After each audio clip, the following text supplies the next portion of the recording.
because this is the image that has captured most of the attention in our network, you know.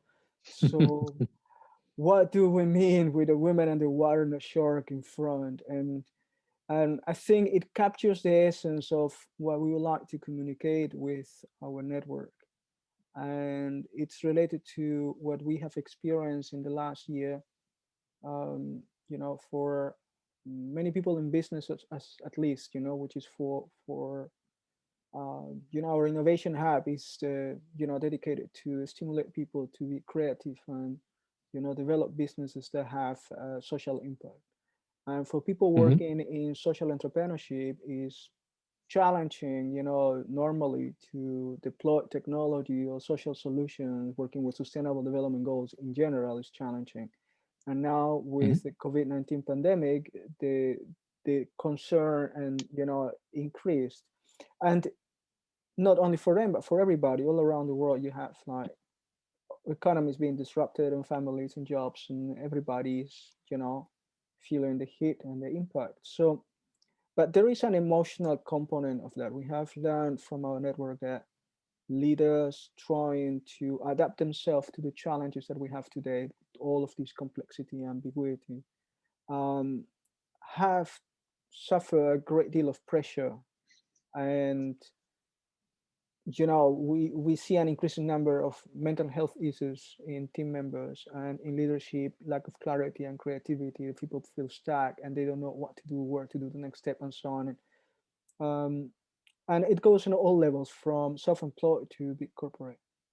So which is natural in the situation we have. But what most of the people is not realizing is that there is a way to deal with that uncertainty, with that type of lack of clarity. And for that reason is that we decided to share this breathing technique. Originally, Hmm. we will use the breathing technique for our own ecosystem. It's part of our team building tools, and it helps us to create a kind of bonding connection in our team. Basically, we do 1 to 2 sessions daily along the week.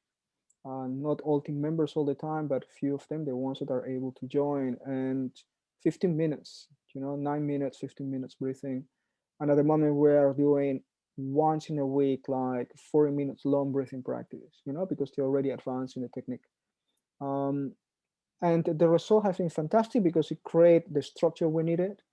It helped us process the stress that we were building up along the day, and release all the trauma, the fear, the anxiety, you know, manage it in a more practical way, and clear up this buffer, you know, that we all have. We all have a buffer, you know, whatever thing happen in the day, it stick on us, you know, in our skin, in our mind and emotions, and we need to process it. And the normal way to process it is in the night when we go to sleep, you know. And Hmm. when we have a good sleep, then we process, you know, the experience of the day, and the next day we start again.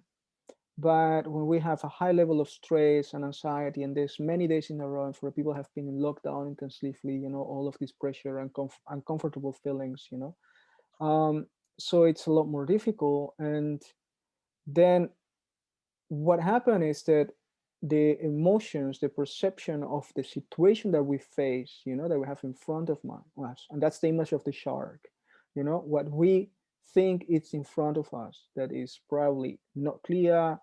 It sounds like terrible, challenging, and maybe, you know, it may be in a certain level, you know, really a risky situation, disruptive. But if we let those emotions to capture us, then it will fear or anger paralyze us and make us, you know, make decisions that we don't need at the moment. So, and here the image of this girl, you know, just breathing calmly and say, no, you stop short here, you know. It's just basically all of these thoughts and emotions that are about to devour you and capture all your attention.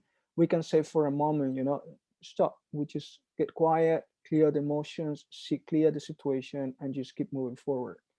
And that has helped my team, my company, and people in my network a lot in the last year, you know, to keep clear, keep moving forward, having positive emotions, having a great deal of self-security, confidence, and, you know, processing day by day everything that we need to do. And yeah, as many of us, friends and network, everybody had challenges, but we notice a deal, a great difference between those that have on hand these type of practices to work with emotions and those other ones that never learn about them and are not aware that Hmm.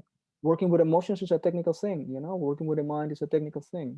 It's like going to a gym, so it's Yep. something that can be trained and developed.